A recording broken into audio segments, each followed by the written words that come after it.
Hey, everybody, welcome to our latest episode of our Tick Bootcamp podcast.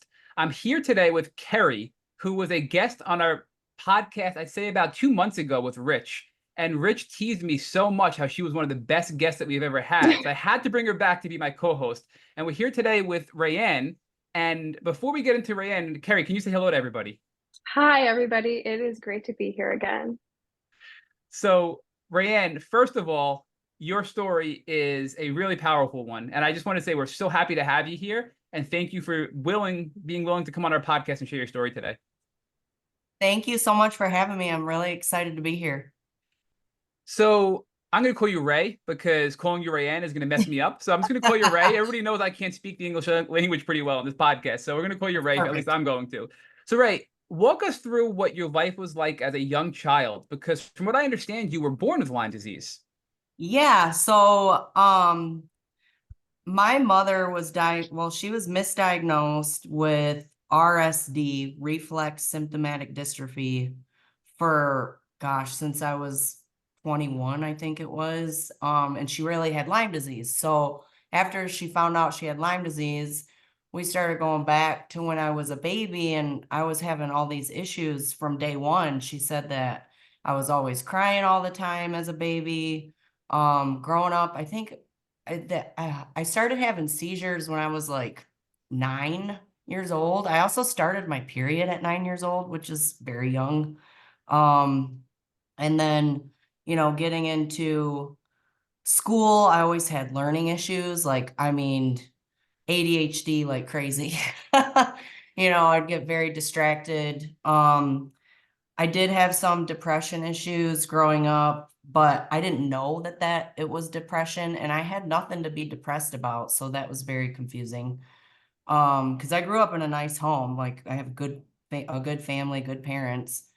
But my mom, she was always sick. Growing up, she was in bed all the time with tons of pain and just had no energy, no motivation, nothing. She had to quit her job. So my dad was supporting all of us. And then, I was struggling with addiction at a very young age too. I started at the age of 11, started using heroin. And, that's kind of bizarre, but come to find out later on, everything kind of connects because of those co-infections that you can get with Lyme disease. They say that addiction is a symptom of one of the co-infections. So yeah, it was definitely a rough childhood, but I did play sports. I played soccer for 9 years, and that kind of kept me busy, I guess, and like something to do. But school was tough. I'm not gonna lie. I didn't have a really easy childhood, but Ray, I can I didn't stop know you what was there? I wrong. want to I want to unravel some of that you just, I want to go a little bit deeper, right? Yeah, So when you were 9, you started having seizures and you developed your period, which is extremely uncommon, right? right. Did your family take you to a doctor, or was this just sort of ignored because your mom was sick and the focus was on her health at the time? Yeah, so we went to the doctor. They tested me for epilepsy, came back negative. They could not figure it out at all. They had no idea, none. And I had about, I want to say like 6 or 7, like a couple of them were at school, like in the middle of school, and they would call my mom and have my mom come pick me up. And then out of nowhere, they would just stop. So it was very, very strange. And the doctors, they didn't really have an answer. So you know how that goes with Lyme disease. They don't, if they don't know, they're just like, well, you should, fix your diet, drink water, get some good sleep, and maybe it'll stop, but they would just kind of come randomly. And then I would have like a long gap where I didn't have one. And then out of nowhere, they would come again. And so it was very strange. Yeah. I mean, my parents did the best they could with taking me to the doctors, but I think nobody really knew what to do. You Yeah, know? and as strange as it is, it's really not as uncommon as you'd think in the Lyme community, right? I'm sure you know that Right. now that you've learned some more. But let's talk about your mom, because she was misdiagnosed with RSD and then got a Lyme diagnosis later on in life. How old were you when your mom got diagnosed with Lyme? I want to say I was 21. So So she was sick since I can remember, like my entire life. She, she couldn't go on field trips, and it breaks her heart to this day. Like her and I have an incredible bond now because of what we've went through together, and now, knowing that we both have this and she's just an incredible woman, but yeah, it's been tough, I guess, for her, to say yeah, the least. and I feel like that growing up being sick yourself and having a sick mom who's misdiagnosed and neither of you are getting the proper help you need, having the stress of your dad having to financially support the family, physically support the family. I'm sure all that stress was absorbed to you as a young child as well, which only weakened your immune system and probably, primed you up more for illness. Oh yeah. I mean, I started having, well, what was super weird too is my digestion was never normal. Like I was always constipated as a kid, and I didn't think I thought it was normal, and in fact, I've had doctors tell me it was normal. Um, and I think it was when I was 14 or something when I started having these weird random pains in my stomach. And let me also go back on that and say, like, even with my periods, how those were not normal at all. In fact, my periods were so intense and so bad, I would faint in school from the pain. And they had to put me on birth control at 9 years old so that I would skip my period pills and go straight to a new pack to not have a period. So I didn't have a period for 9 years after that until I educated myself in learning how that's not really wise to do. But my digestion was never normal, and that kind of led down the road of like where they eventually diagnosed me with Crohn's disease. But that was like a whole nother episode that happened. Yeah, before we go there to the Crohn's and the stomach pain of 14, I want to circle back to 11. You mentioned that you fell into addiction with heroin, and a lot of that it can be related to the tick-borne illnesses and co-infections. This brings me back to a story when I first got sick, and my mother never shared this with me until later on in, my healing journey. She was out with my grandmother, and this gentleman was talking to her, and she was sharing how I just got sick and it was Lyme disease. And they shared their story, how a friend turned to drug addiction because of the chronic pain and the Yeah. chronic psychological symptoms and the inability to be helped by any medication that was given to this person, and they became a drug addict, right? And it was just it started out as pain relief and emotional relief, and then it spiraled there. So looking back, like what caused you to turn to heroin? And again, if you're comfortable, I hope I'm not going down a personal road Oh here no, to share yeah. with everybody. What caused you at 11 to go down the heroin road? That's very unusual. I know, right? Um, and it's funny because like when I look back and think of it, as how crazy it sounds compared to where I'm at today. But yeah, so like I think it all started with wanting to focus in school, believe it or not, because every time, like first it started out with weed, and then it started out with pills, and then it just kept escalating and escalating into, the harder, heavier drugs, I guess you could say.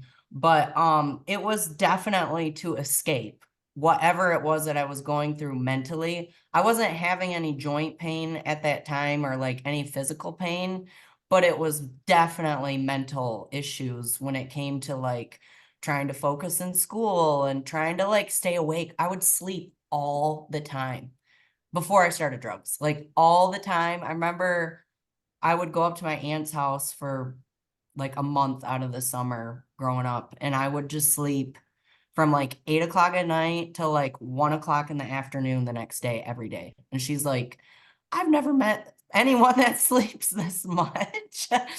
So like when I used drugs, I would stay awake too, like it gave me energy. So I used that as a way to try to function, I guess, without really realizing what damage it was doing to my brain and my body.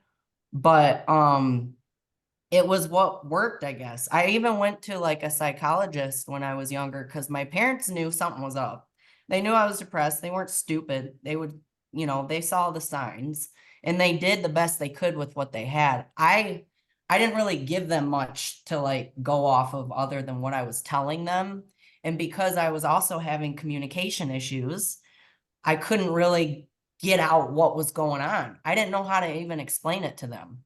Like, I didn't know how to say I was depressed. I didn't know what depression was, and my brain wasn't really working right. In fact, I don't even know how I graduated high school. Like, I just literally like got by with that. So, yeah, I think that growing up, trying to figure out how to deal with life and the day-to-day issues, the drugs came into play when I was just trying to, you know, get by, I guess. Yeah, that's something that I can personally relate to, and really, I really resonate with your story. I was also, I believe, born with Lyme disease. My mom had health issues growing up. I struggled in school. I missed a lot of school, had terrible periods. I was put on birth control Wow. at 12 That's to stop my crazy. periods. Yeah, right? It's I've so never many met anyone people. before that went through that.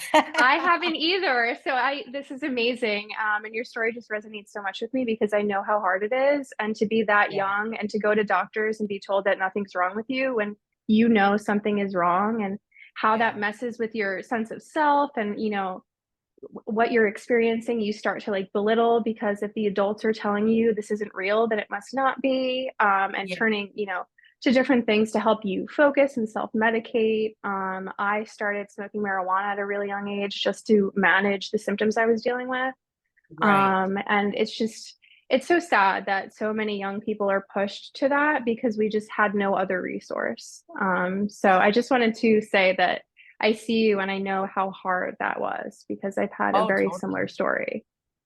That is so cool that we have Yeah, similar stuff like that, because yeah, like I said, I've never met anyone that's went through anything like that. I But haven't either. So it's great to meet you. yeah, it's great to meet you too. Yeah, so I think, I don't know. I would like to think that going through all this at such a young age makes us better people. It makes us stronger people. Um, Definitely. and more empathetic. But I wish that we didn't have to suffer at such a young age because it really does change your entire life Oh, permanently. it does for sure. And I think for me too, that was kind of what led me down the journey that I'm in now with health and fitness, to Hmm. understand how your body works. Like, Yeah, I've learned through that whole process is, and even when I was getting clean, it's, I have to understand it to be able to fix it. You know what sure. I'm saying? Yeah. With Hmm. Lyme disease, and this is kind of what I tell people that are struggling with it too, is like, you got to educate yourself on this stuff. Like, You you've got to do. know what it is and what it can do and why and how it affects everything, because then you can see the signs. And like you were saying, how people just dismiss it. I mean, it can go to having like a kink in your neck every day. Like, that could be a sign Yeah. of Lyme disease. Hmm. Like, Basic people don't things. have a clue how Hmm. little these symptoms can be, but actually be something bigger than what they realize. You know what I mean? Exactly. So like, Yeah. all of these little issues add up over time, where and then like even the sleeping all day, well, that's kind of abnormal. The seizures, that's abnormal. But because they're so sporadic and spaced out, you don't really see the bigger picture, and Exactly. then Yeah. going through drug addiction, you're like, okay, well, she's just got like some mental issues, or, she's going through something. So you Yep. don't really connect the dots. And you know what blows my mind is nobody ever took blood work to test for an infection. That's Nobody ever crazy. tested me for an infection. I wish I was shocked by that, but I'm not. I know, I know, It, you probably wouldn't. but it's crazy. I had some basic blood work done, but nobody checked for Lyme until I was in my late teens, and I was sick my entire life. So it's Yeah. crazy. It really is. And you do have to be your own advocate, and you have to be the one teaching doctors half of the time. Oh, definitely. It's crazy. Once you're in this world, it's like you I learn that feel like you a are the doctor. doctor. Yeah, me too. Yeah. Yeah. Like, I'm like, oh, I've got it all figured out now. But Mhm.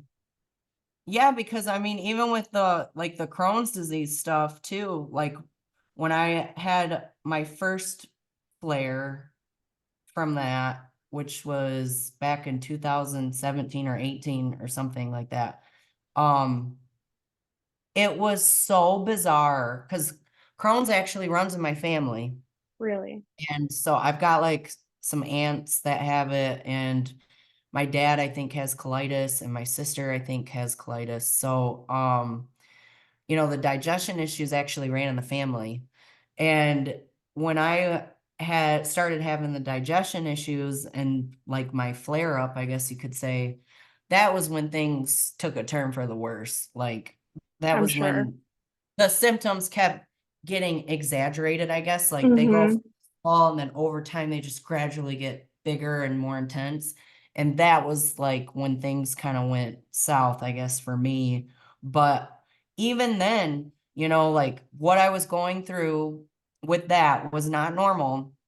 And I went to the hospital like 4 times, I think, and not one ER person tested me for an infection. They also told me I needed to go see a GI doctor.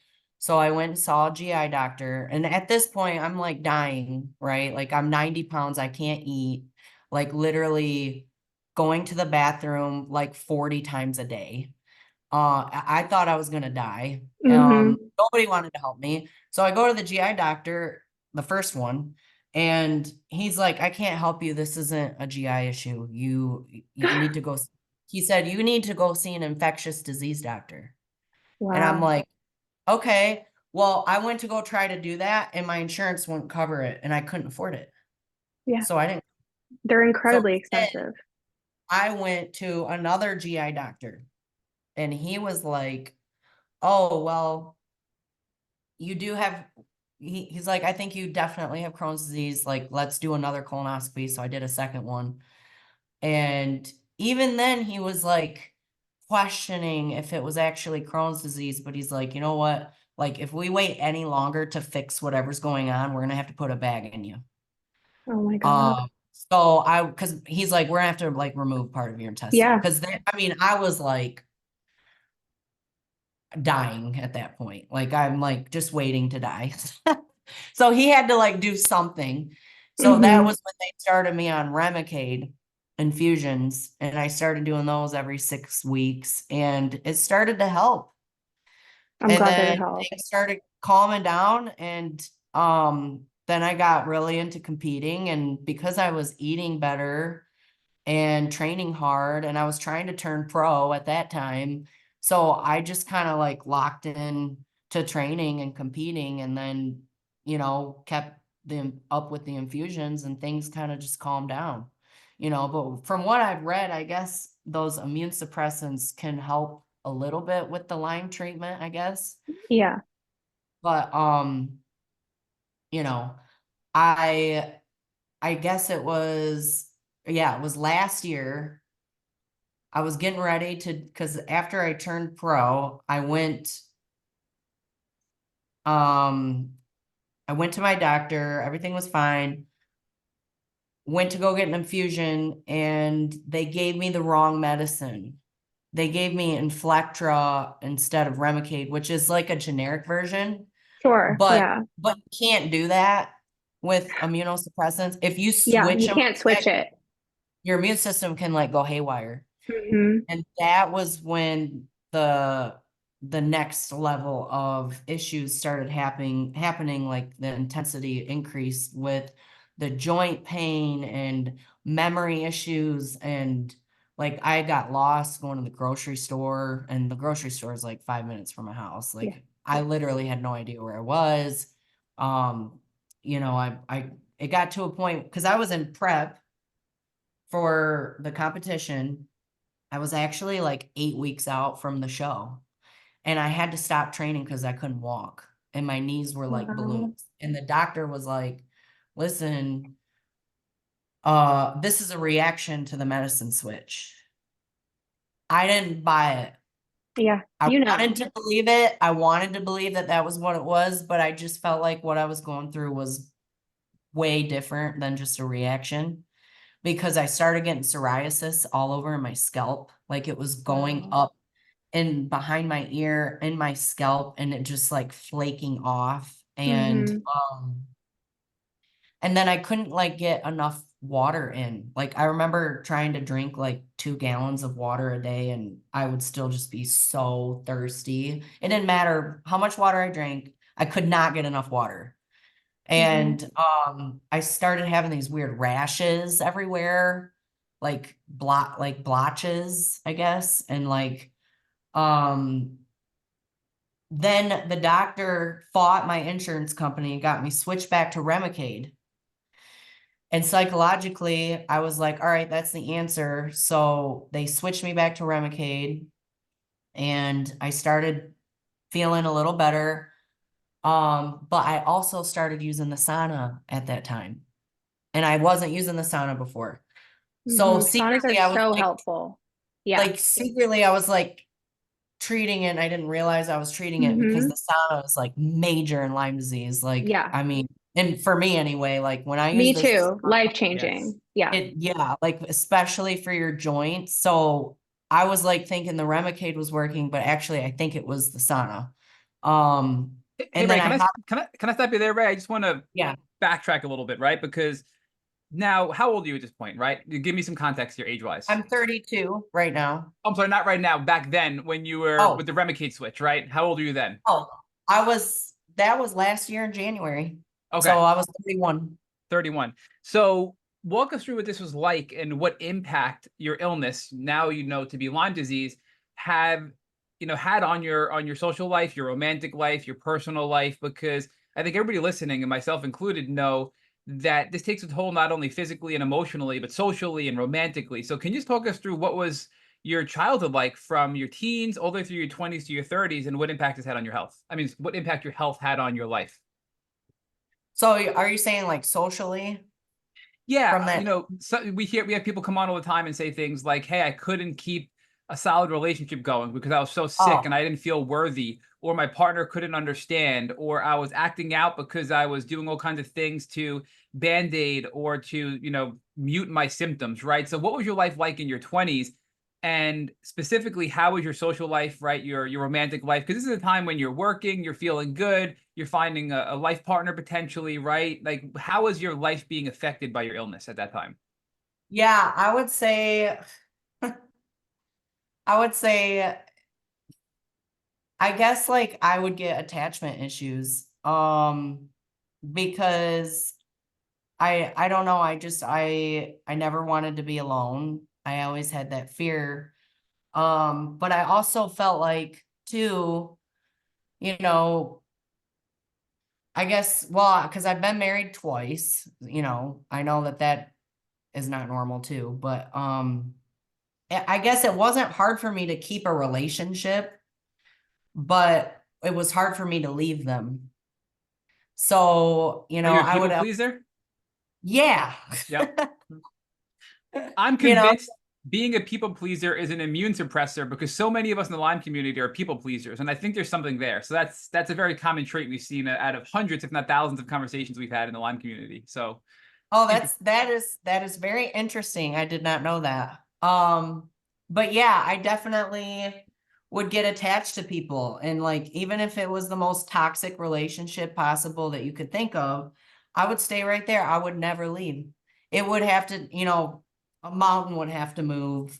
Or, I mean, like my first marriage, unfortunately, that had to do with addiction. I probably would have died if I stayed in that marriage. So I had to leave. But it was just, I guess for me, I never wanted people to leave me, even if it was bad. So like socially, I guess I never really had the social like issues of keeping relationships, but I guess keeping the wrong ones always affected me, like I guess to that extent.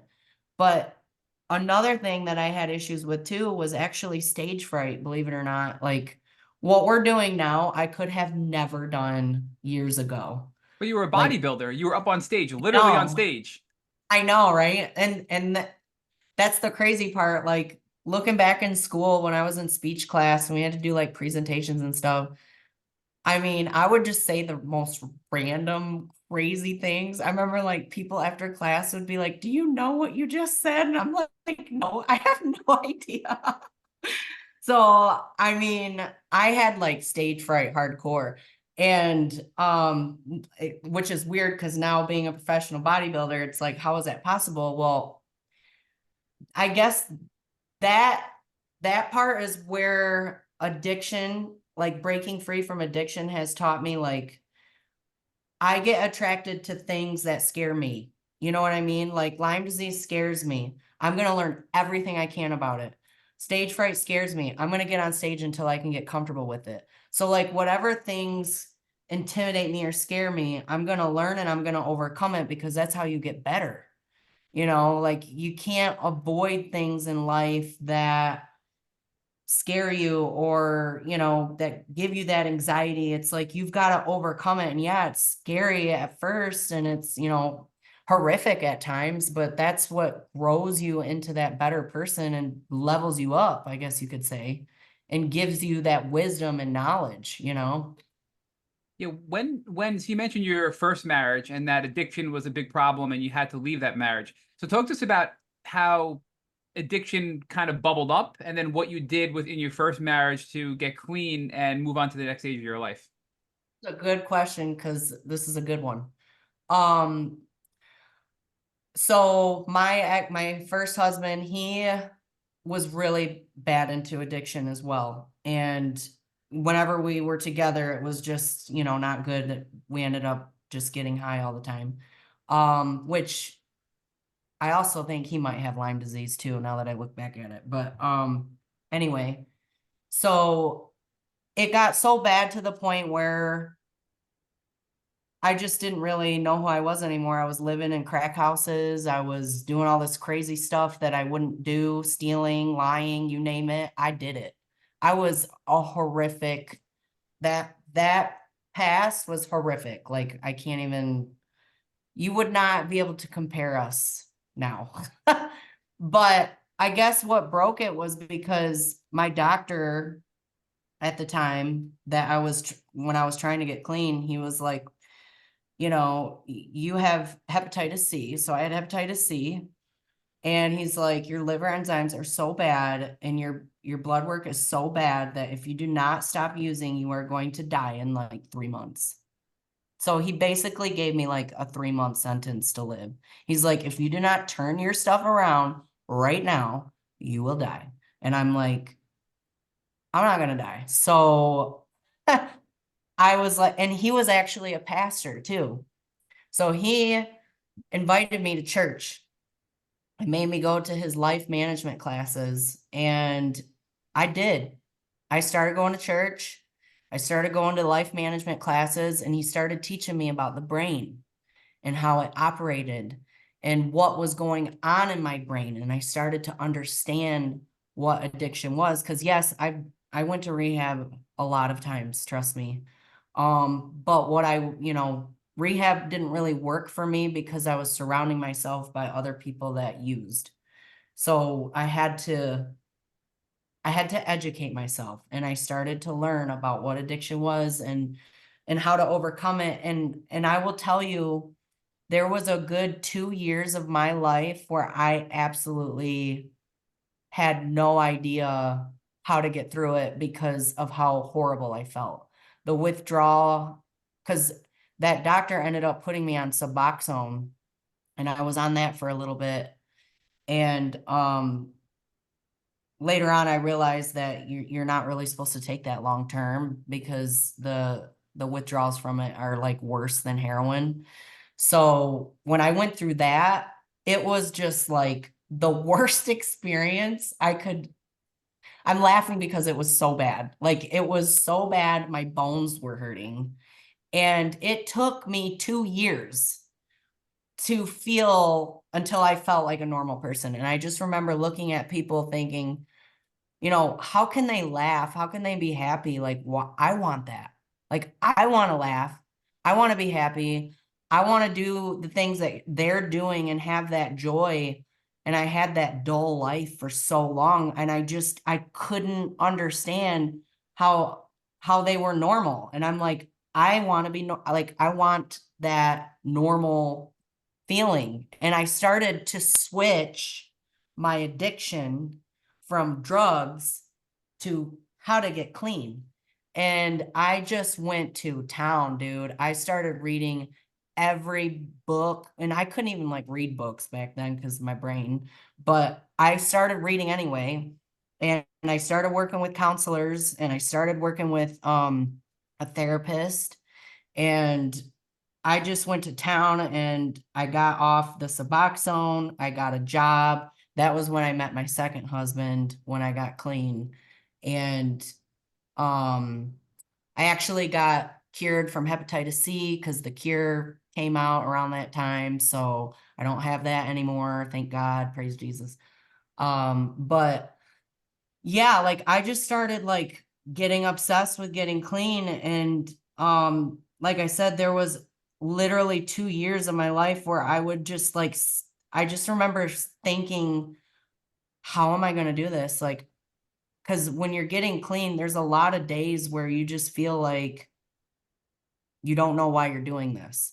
And it was so comparable to what I was going through when I was sick with the Lyme disease, because there was so many days where I'm just like, how am I going to do this? Like, But you I weren't cannot. diagnosed yet, right? You were still right, not diagnosed. Right. So I you're had no you're idea. you're coming off of serious drugs while suffering from underlying chronic Lyme disease, right? I mean and I just Wow. what while we're talking about this, I want to highlight, because Rich and I have said this for the last 5 years. We often wonder how many people in the drug addiction community, in the homeless community, and the mental health community have underlying infections like Lyme disease, right? I So, mean, just in 3 weeks, there's this wonderful group and this wonderful guest we had on our podcast with the pathobiome. They're doing a conference about infection-induced dementia, right? So mhm. now they're starting to realize that dementia, Alzheimer's, things like that generally can have an underlying pathogen root cause, whether it's a bacteria like Lyme disease or a virus or whatever. And the same is true for mental health. We've had a ton of mental health professionals on, from scientists that study the brain to psychologists to eyelash doctors, saying that a lot of these psychological conditions are triggered by infections like Lyme disease, right? So it's so frustrating to hear your story as a child. You were dismissed with all of your psychological symptoms. You were dismissed with all of your crazy things like seizures and a 9-year-old, having a period at 9 years old. And here you are now as an adult and still being just chalked up as, up, she's just a druggie, right? And that's the Right. sad part. How many people are going through that right now and don't know that there's an underlying root cause from a pathogen, from a bacteria? And how do we help that population? And I don't know the answer. I'm just saying it because I really believe that's a real problem in these sub communities. They're dealing with an infection or a Lyme diagnosis, right? Or Lyme misdiagnosis, I should say. So I anyway, fully agree with that. yes. So the piece is also, the other piece I wanted to highlight is, Rich and I always say this in the podcast: we don't believe in coincidences. And what I mean by that is, you were months away from your addiction basically taking your life, right? You go to your doctor, and your doctor happens to be a pastor, and you decide to turn your life around, right? You start to go to his church, you start to go to therapy, you start to now focus on recovery and turning your life around. I mean, that was such a pivotal moment in your life, right at a point where you needed it the most.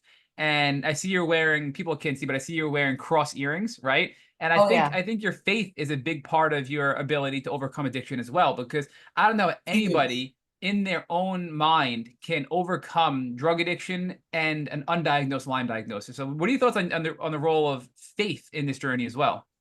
That is an excellent question, because I could talk about that all day. I would say God is the number one reason why I'm sitting in this chair right now, because I will tell you, there was about 6 or 7 times I was rushed to the hospital because they couldn't get a pulse from overdoses, adrenaline needles, I mean, paddles, brought back to life, you name it. Like, I should not be here right now, but God wanted me here because he wanted me to do this.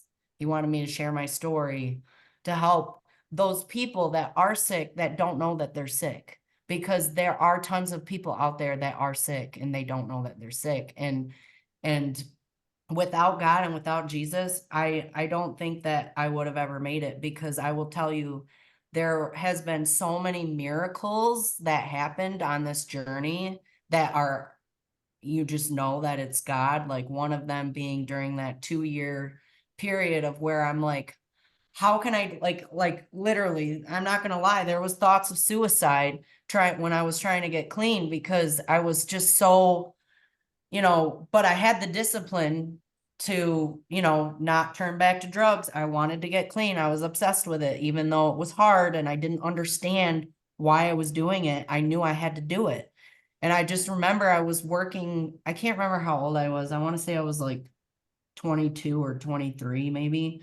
And I was working at Olive Garden, and I was trying to you know, make ends meet. And I just felt like complete dog crap. And I wanted to give up. I actually went in the bathroom and cried. And it was during the busiest hour on like a weekend, a Saturday night. And it was just packed in there. And I hurried up and I went back out there. And this really nice couple, I was waiting on them, and they were wonderful people. And they just, you could tell that they like saw the pain in my eyes. And when they left me a note, and it said Jeremiah 29:11 on it. And I looked it up and I went in the back and I just bawled my eyes out, because it was about God knowing that, he's got a plan for me, to give me a hope and a future. That's what that whole moment was about. And there's been so many moments like that throughout this journey where, God showed up and he's like, it's not your time, Ray. Like, come on, keep fighting. And that's what he did. He made me a fighter, because I am a fighter. Like, I've been through some stuff, and that's what I want people to know too that have Lyme is, when you have Lyme disease, you are a warrior. People do not understand that, because it is in a way very similar to like cancer, right? Like there's no treatment for this. I mean, there's treatment. You got to figure out which one works for you, but you got to battle through it and figure it out. You know what I mean? And find that missing link that's your secret sauce, because what works for Susie might not work for Joe. You know what I mean? There's no black and white answer yet, but they do work. So you have to keep fighting to figure it out, And I think the biggest way to get you through that process is God. When you can pray and surround yourself with people that are praying for you and, pushing you and motivating you. And when you have that relationship with Jesus, it seriously transforms you spiritually inside to a whole different level. And it gives you that strength that you can't get on your own. Like, I could not have done this without God at all. So, that's another thing I tell people too, is like, even if you're questioning your faith, or if you want to give up and you just don't, know what your purpose is, get plugged in, start asking questions, start going to church, start, doing something different to work on your faith, because that's so important in this process. Like, without faith, I don't, without faith, I probably would have committed suicide, who knows?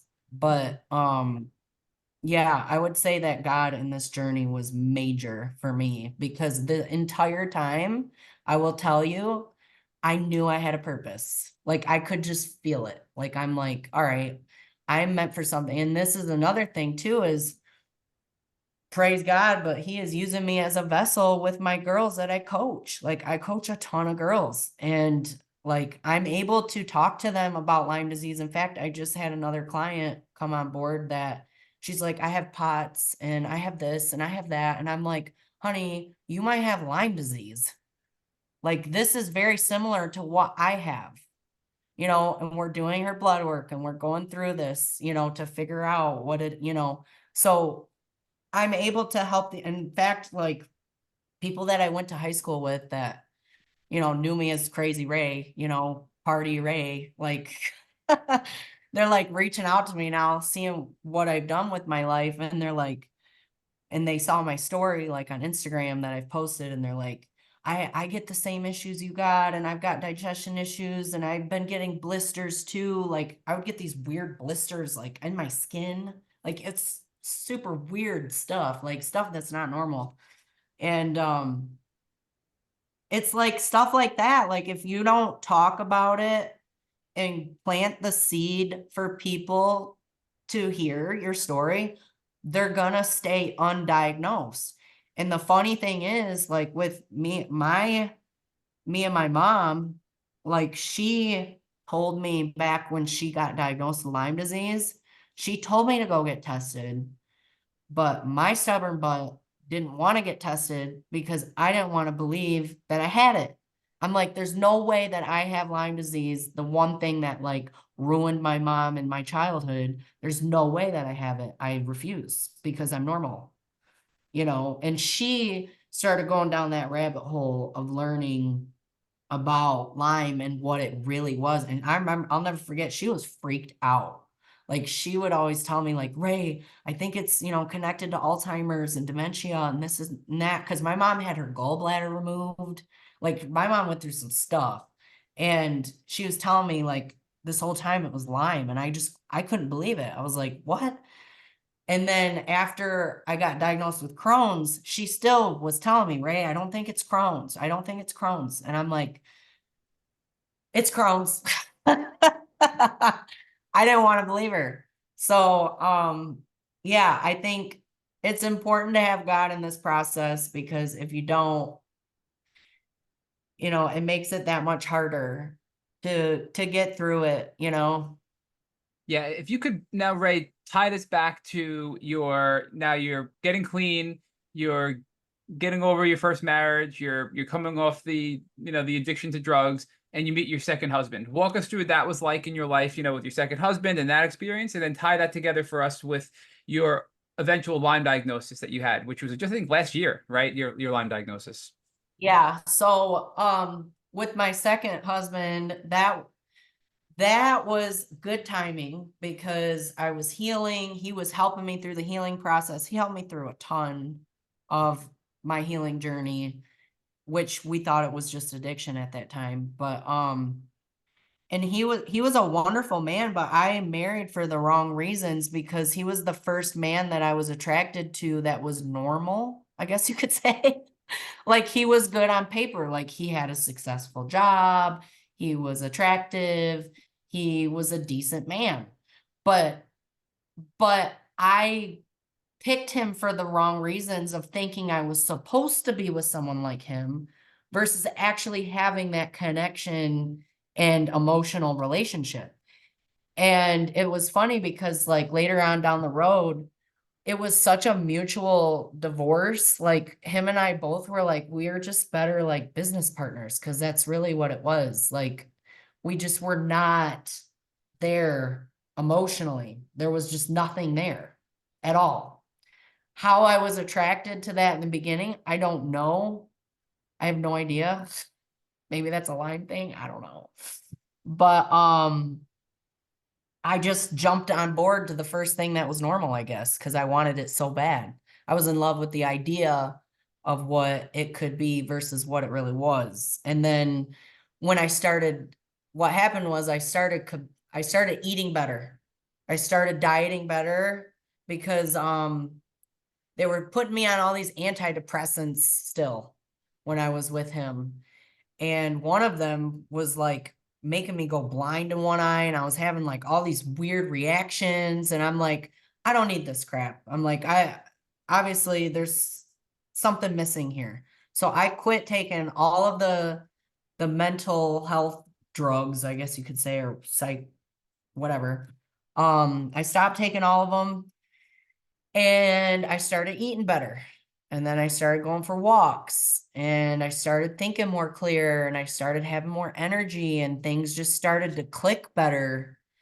Like I started feeling like I was getting to that normal place that I so desperately wanted when I was trying to get clean, where I would actually be able to have a conversation with someone and laugh about something that was funny, where the old Ray there was no laughter. Like you could tell me a joke and I could not laugh. Like there was nothing. Well, now I'm starting to laugh again. I found a decent person to marry. I'm starting to eat better. I'm starting to, feel better. I'm starting to do some exercises. Then I started feeling like I was getting normal. And then what happened was when I started feeling that normal feeling and I started getting into competing, that was when something switched in my brain and I just knew it was the wrong relationship. It was like once I woke up and got better, I started seeing the disaster that I put myself in. And, like I don't want to say anything bad about him because he wasn't a bad person per se. We just were not compatible. And I knew that I couldn't make him happy and I knew he couldn't make me happy. And it was like the people pleasing thing where I stayed in that relationship just because I thought it was what I was supposed to do. And I'll never forget, even the day I got married, I looked at my mom and I'm like, I don't want to do this. And my mom's like, oh, like it's normal to go through that, and I'm like, no, I don't, I don't think so. Like, I don't want to do this.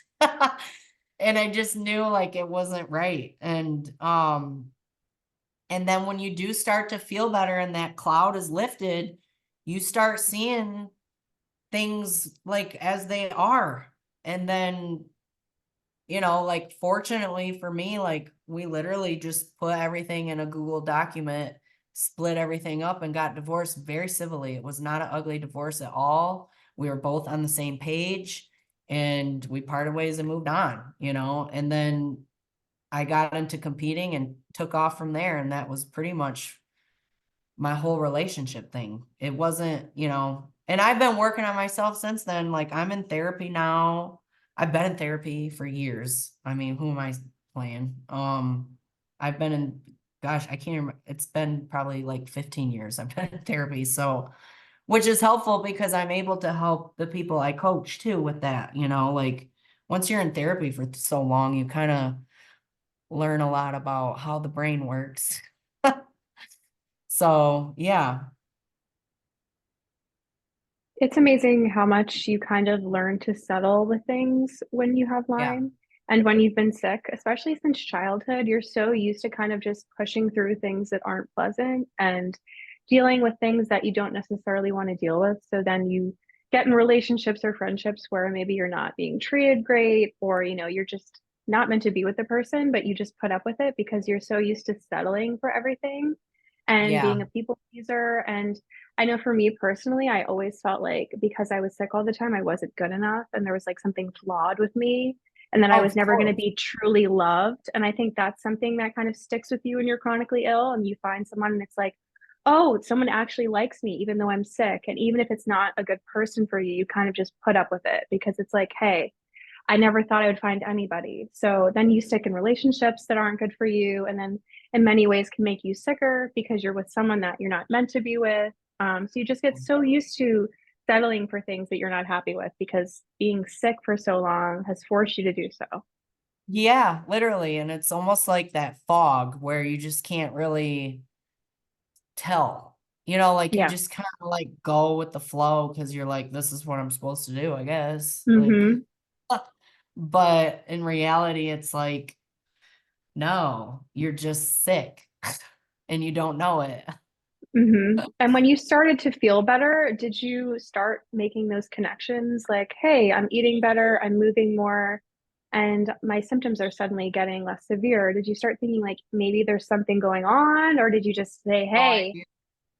I had okay, no idea. I mean, I knew like eating better would make me feel better, but sure. I did not connect anything at all because this was like before, like when I first started competing, I didn't have the digestion issues that I did after I started because Yeah, competing is hard on your body, like I can imagine. you're getting to a lean, like a very low body fat percentage, and it's a lot of stress on your body for a short period of time. Like it's not sustainable to stay Yeah.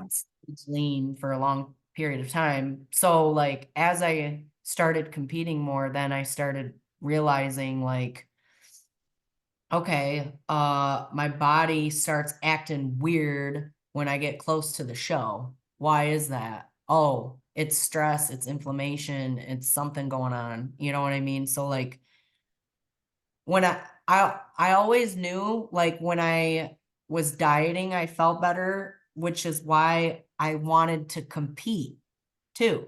So Yeah. like I would be excited to start a prep because I'm like, oh, I'm gonna, you know, feel better. And because you're eating so clean, you know, like you're eating a ton Yeah. of food, but it's super clean, you know, like it's almost like the Whole30 diet, you know, it's just like you got your complex carbs, your bread, your rice, you got veggies, and you got really clean, lean meats and fish Yeah. and whatever. So like it's not that you're like necessarily starving the whole time. You're just eating really good food. And so with Lyme disease, that's super important.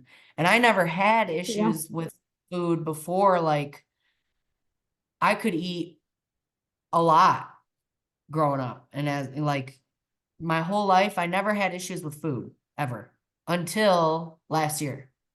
Last year, and maybe a little bit the year before that, was when I started realizing I was having issues eating. Like with when the Lyme progressed, my appetite just boop, went away, you Do you know? think you had like food allergies, or do you think it was just like completely appetite related from being sick?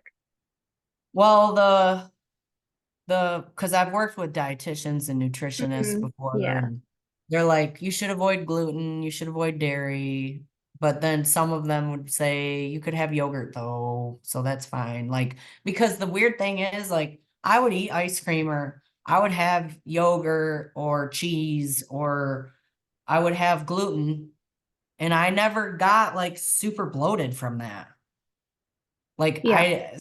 so I never thought it was like an allergy per se, but I think I would get like a little inflamed, like if I ate sugar, Sure. like ice cream and stuff. But like before that, no, like I don't think that the type of food was ever an issue unless it was like something bad like sugar or alcohol. Like there was one year where I couldn't even drink alcohol because it would burn so bad, which that threw me for a loop too, because, you know, during the years that I was using drugs, like I was able to drink alcohol, and then a random year I couldn't at all because it would just burn out of nowhere. And then after that year, I could drink alcohol again. So like That's it would, wild. yeah, like it would flip flop, you know, Yeah. like which is normal for Lyme, For you know. Lyme. Yeah. Yeah, like if it don't make sense, it's Lyme It's disease. Like, Lyme. yeah, It's so because true. that's just how it is. So I think for me, it was more or less just appetite and then using common sense when it came to picking the right foods. But that was when I really started to educate myself about foods that are good for you and what, you know, what a healthy diet actually looked like, because growing up, I didn't really, you know, I didn't know. I was just eating when I was hungry, you know, no matter what it was. But with competing, you're forced to eat clean. So I'm like, you know, I'll just keep doing this. And then not last year, well, yeah, last year and the a little bit of the year before when I was like not able to eat much, I remember telling my coach, like, I don't know what's wrong with me. Like I went from eating like 2,500 calories to like eating 1,900, which was totally abnormal for me. Like that's not normal. I eat a lot of food, you know, and I'm 5'1", but I had, I don't have anymore, but I had a ton of muscle at the time. So that required a ton of food. Yeah. And, um, I started eating less and my training started to fail. Like I was having like, I would say like on a squat pro machine, it's like a squat, but it's like a machine that you can squat on. I was doing like 8 plates on each side with that. And then when I started having eating issues, it got all the way down to 3. I could only do 3 out of nowhere. And then I started realizing I felt like I was disintegrating. Like I just felt like my muscles were just kind of like eating themselves. It was so weird. And I was just like, I was still keeping my shape. I was just like shrinking. And like none of it made any sense. And then I'm like, well, maybe it's a Crohn's issue, or maybe, you go through all these things in your head. And then when I started realizing that something was definitely wrong, that was when I started thinking I needed to get tested for Lyme disease, because I did my pro debut in April of last year, and then I did another show in May, and I did another show in June because I was trying to qualify for Olympia. And I had a good start. I got fourth at my first pro show. And then after that, I just start declining major. Like my body could not handle it Yeah. anymore out of nowhere. So then I was like, all right. And then with the joint pain and all the other stuff going on, that was when, and my doctor telling me that Remicade might not work for me anymore. Then I started panicking because I'm like, all right, well, if Remicade isn't going to work for me anymore, what the heck am I going to do? So then I'm like going down this holistic trail, and I'm like, all right, I need to do this like naturally and like figure out what I got to do. So I reached out to this holistic practice, and I was like, I've got Crohn's disease. Here's what happened with the medicine change, blah, blah. Here's what I'm going through. Can you help me? And they're like, yeah. And this place was like legit. Like they thought of everything. Like they had their stuff together. I was very impressed with how they ran their practice, and they sold me. And I met with the doctor there, and he's like, all right, we're going to do some blood work. And I'm like, do me a solid. Because when I work with doctors, because I know so much about blood work already and hormones because of competing, I always tell them like what to test. Like they'll want to like do their basic like CBC and all that stuff. But I'm like, no, I want like my testosterone and my progesterone, and like, test my estrogen, and I want this and I want that. And I'm like, test me for Lyme disease, please. Just do it. And he's like, all right, let's do it. And I'm like, all right. So that was when they did all the blood work, and my blood work came back just like haywire, like nuts. Like my estrogen was just skyrocket for God knows what. I had my TPO antibodies were high. I have Hashimoto. He's like, you've got Hashimoto's. And then my Lyme test was negative according to the CDC, but also positive because, like, you know how they have like the bands where you Yeah, but gotta you have to have like, a certain amount of bands show up for them to, consider it positive. But even if you have just yeah, one, yeah, you yeah. have Lyme. I had 3 bands, but they were the bands that said, like, there's like a little thing in there, and it says, and if you test positive for 29, 23, and like 41 or something, it's like one of those, or I don't know. You had to have like 3 bands, and it said if you had these 3 bands, then you were positive. But you were supposed to have 3 bands positive in the top portion, like the IgG, and like 5 or something in the bottom one or something. I don't know.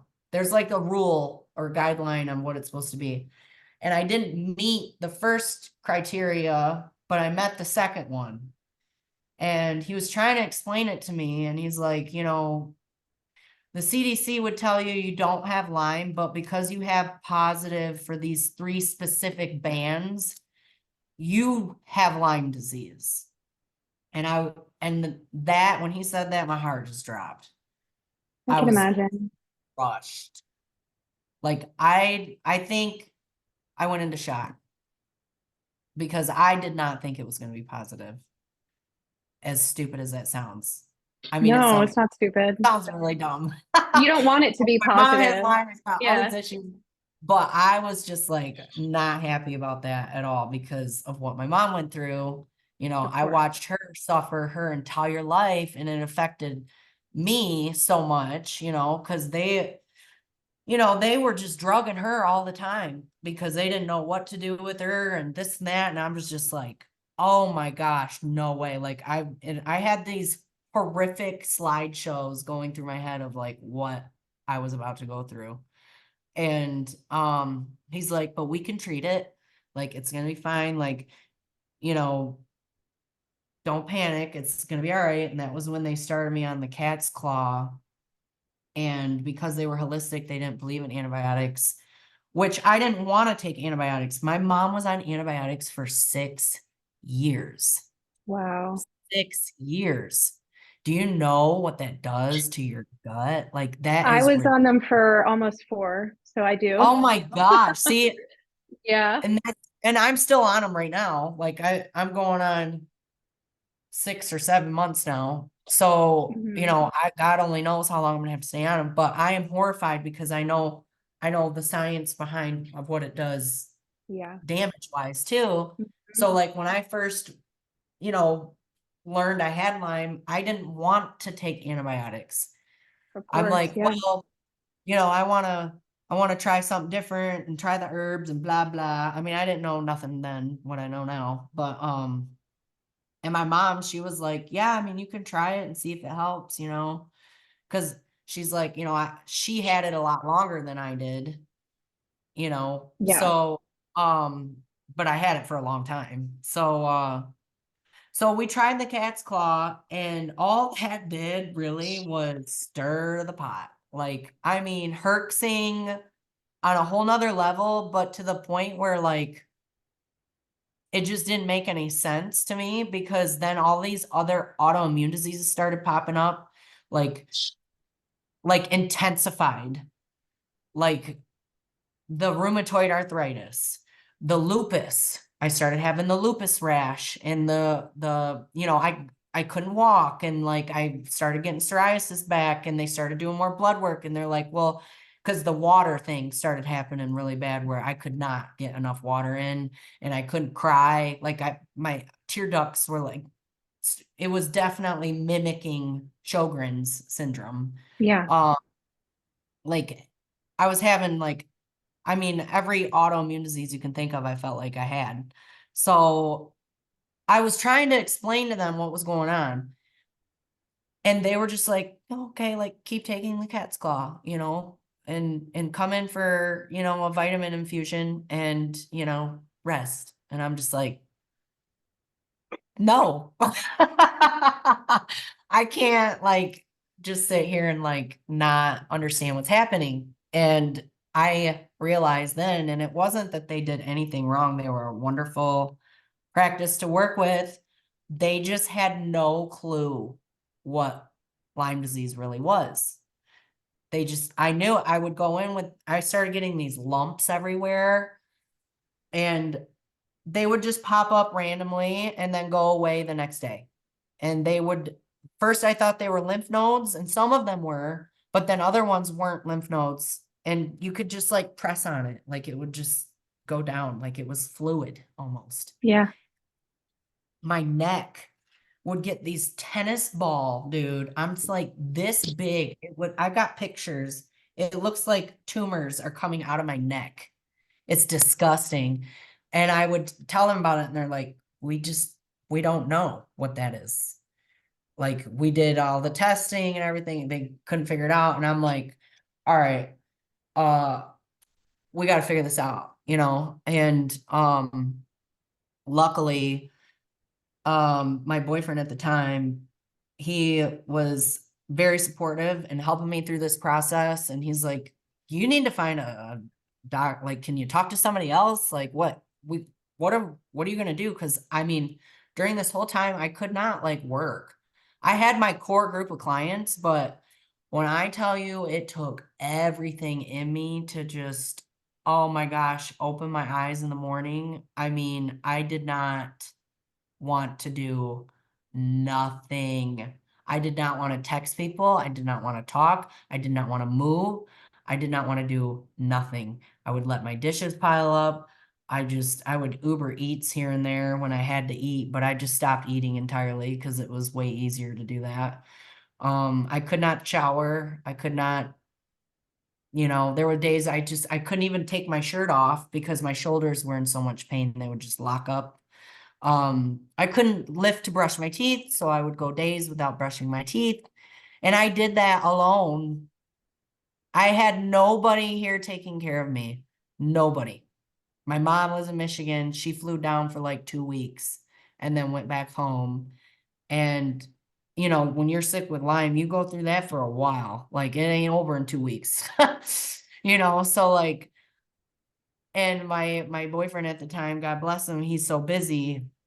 You know, he owns like a lot of gyms and he's on the go a lot. So like it was just a moment where all I did have was God. And he was like, you gotta figure this out. So that was when I started researching. And then I found Dr. Daniel Cameron and I was like, all right, I called Dr. Cameron right away and because I saw he was on that documentary too, that he did. I can't remember the name of it. And then I saw that he was pretty well known in the Lyme community. And the doctor that my mom went to was not in business anymore. So I just wanted to get this fixed. And I saw like Dr. Daniel Cameron, like the best Lyme doctor. So I'm like, I don't care what it takes. Like, let's do this. You know, there's the fighter. So he was like, yeah, you know, first session's got to be in person. So I flew up there to New York, saw him, went through all the tests again. Go figure, my blood work looked normal then, but it wasn't. Like I was a mess. So it definitely wasn't normal.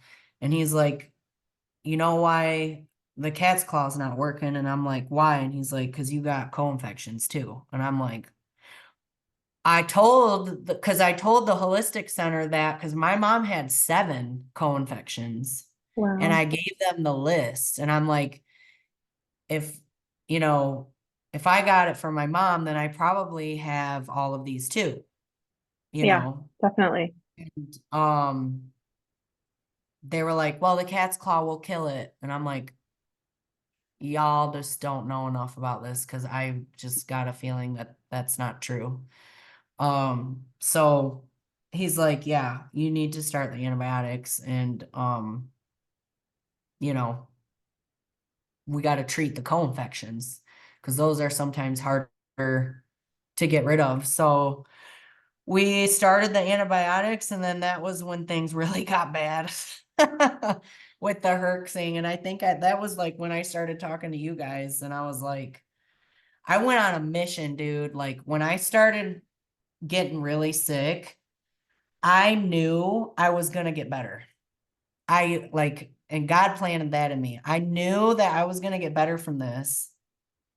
And I'm like, I got to do something about this. Cause when I'm better, I want to take this like out. I want to do what I can. I want to help as many people. Like I want to get involved with as much as I can.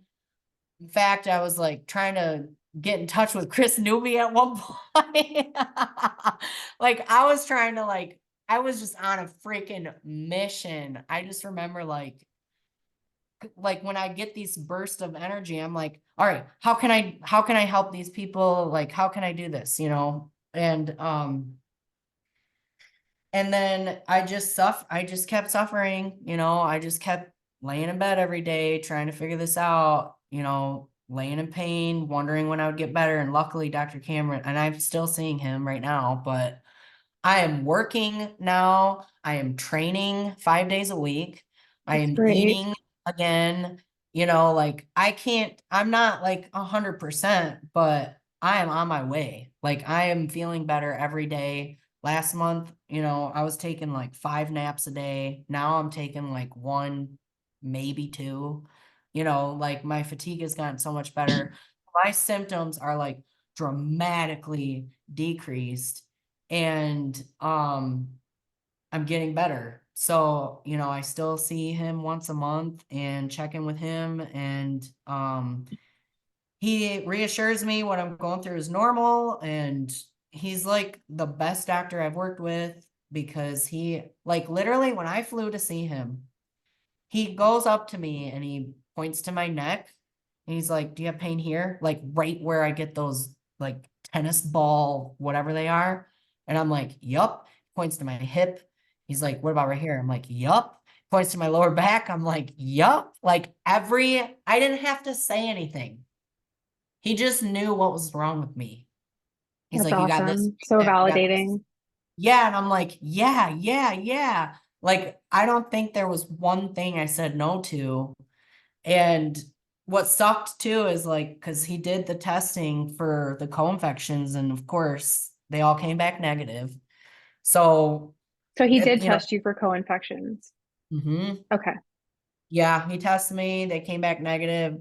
But he said you clinically have that, like Sure. Bartonella, Yeah. Babesia. Mm-hmm. Like you definitely have every single symptom of that. And, and I showed him what I used to look like, and then what I looked like then, which everyone always said, well, you still look good, but not compared to what I used to look like I was a bodybuilder, like I had muscle, man. And then I went from being, 140 pounds to 120. Yeah. I think I got down to 121 or some crazy crap. Like, and that was mostly muscle. Like I lost a lot of muscle, and he's like, no, like you definitely got to start the antibiotics. So I started those, and that was when the herxing got like super extreme. Like I thought the cat's claw was bad. Like when I started that, I called my friend and I'm like, you got a spare walker, yo? Like I can't walk. Like I was literally crawling to the bathroom. Like I could not move my hips. They would just lock up. It was horrific. I'm not gonna lie. But I think it's important to talk about that because I want people to know that it is temporary, even though you don't know when it's going to end. I think that's the hardest part is you're It thinking, definitely is. when is it going to stop? Because Mm-hmm. it's like you think you're going to get better. It's like COVID almost. Like you think you're going to get better, and then boom, you're like, oh, you're sick again, you Yeah. know? It's And such a roller coaster. yeah. So like I think it's important for people to know like how bad sometimes it can get, because if you're going through that too, but yet you're hearing it from someone who's went through it and is getting better, that's got to give you hope. It gave me hope. When I read Dr. Daniel Cameron's book, holy crap, Navigating Lyme Disease, I tell people, if you want to know about Lyme disease, buy that book and read it, because that really helped me get through a lot of stuff too, and it's large print. Like he's so smart. He makes it large print because like, I love that. Yeah. We I know need like, that. yeah, especially if you have a hard time reading like I did. Mm-hmm. And so it's easy to read. He made it for people to be able to read while they're sick.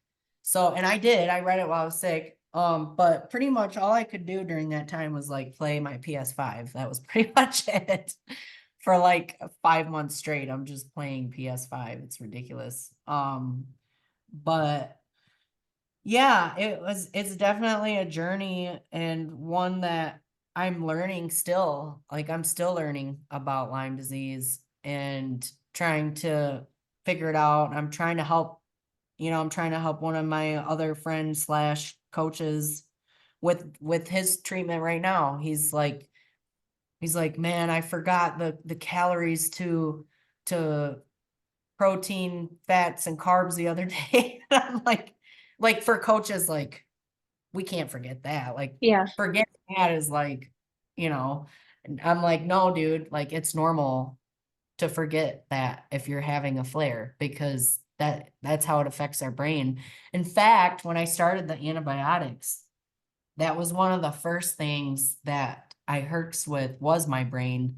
It got so soft, like my scalp got so soft and mushy. I thought I was gonna have to go to the hospital. I called Dr. Daniel Cameron and I'm like, I think my scalp is like dissolving.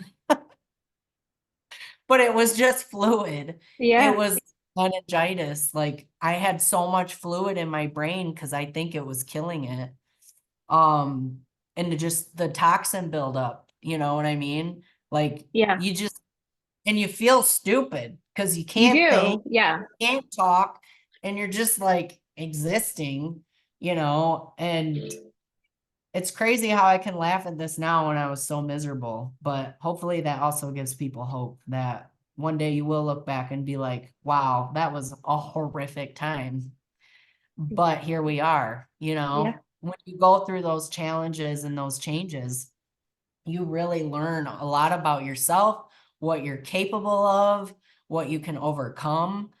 And I mean, that's powerful.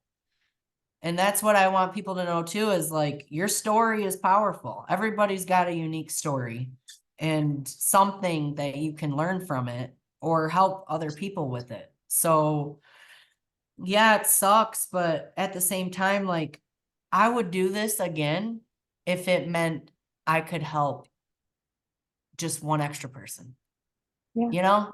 Like But Ray, Yes, you're do this helping again. so many people through this you are. podcast, through everything you're doing with your advocacy. You are helping way more than one person. You are helping hundreds, if not thousands of people, and that number is just going to grow as time goes on, right? And I mean, what a story of hope and inspiration coming from somebody who was born with congenital Lyme, was misdiagnosed for 31 years, fell into drug addiction, had all of these problems, and yet here you are today. I mean, shining and glowing. I wish people, and if they're watching on YouTube, they can, but if they're listening to our podcast on Apple Podcasts or Spotify, they're not going to be able to see you. I mean, your aura, your energy, your glow is just like contagious. Like you just have this It aura of is. happiness oozing out of you. And to hear that transformation story is I'm getting chills like saying it, right? I mean, it's just such a powerful transformation story, and people need to have hope and not give up. And you are the perfect example of that. And I just can't stress that enough. And I'm sorry to interrupt because you guys are having a great discussion, but I had to just weigh in on that piece right Oh, there. not at all. Oh, It's so that gave true. me chills too, because like, man, that is so good to hear. Like if that reaches that many people, I mean, that's the goal, right? Like, how cool is that? If you can help, and in a way, I feel like that's my purpose. Like Definitely. that's why I went through this, was for all of those people. And like I said, I would do it again, because if that's what it took, then that's what it takes. Yeah, Oh, it's one of those things where I just feel like when you're going through it, you can't possibly appreciate it. And this podcast draws in people at all stages of their journey. And I can tell you, if I were listening to this podcast when I was really sick, I'd be triggered, right? I'd be like, I'm different. I'm special. I'm so sick. I'm never going to be able to get better. And I felt that way. I was triggered by yeah. people like you, Ray, honestly. And now, now I'm like, I have to realize that if you don't do anything to try to get better, you're not going to get better. And that's a really hard thing to say, and it's a very triggering thing to say. But if you don't take steps to improve, you're not going to improve. You have to try Right. things. Sometimes you're going to, make a mistake. Sometimes you're going to, fall back a little bit. But overall, you're going to make forward progress. And that's the most important message that you convey it, right? I mean, your ups and downs, all the pre-Lyme stuff, the sauna giving you a little bit of relief, the Remicade giving you a little bit of relief, right? Then you overcame drug addiction, and now you're thinking, oh, that must have been it. But nope, the Lyme was there all along. And look where you are Mhm. now, right? I mean, that's just a really, really powerful message. So, you know, we're going to be inviting you back to co-host and to do more with us because you're just an awesome person. So, I am absolutely in love with Oh, you, and I just think that your story is amazing. And hearing you and Carrie speak has just been awesome. So we've been at this now for well over an hour. So I do want to ask before we do conclude, though, is there anything else, tips, tricks, hacks that you could offer our listeners? Right? Rich always likes to ask at the end, and I'm kind of going to now steal from him, is what are some low cost, no cost tips you can recommend to our listeners that are struggling with chronic Lyme, and any other valuable advice you can share with our listeners? yeah, I would say glutathione is a big one.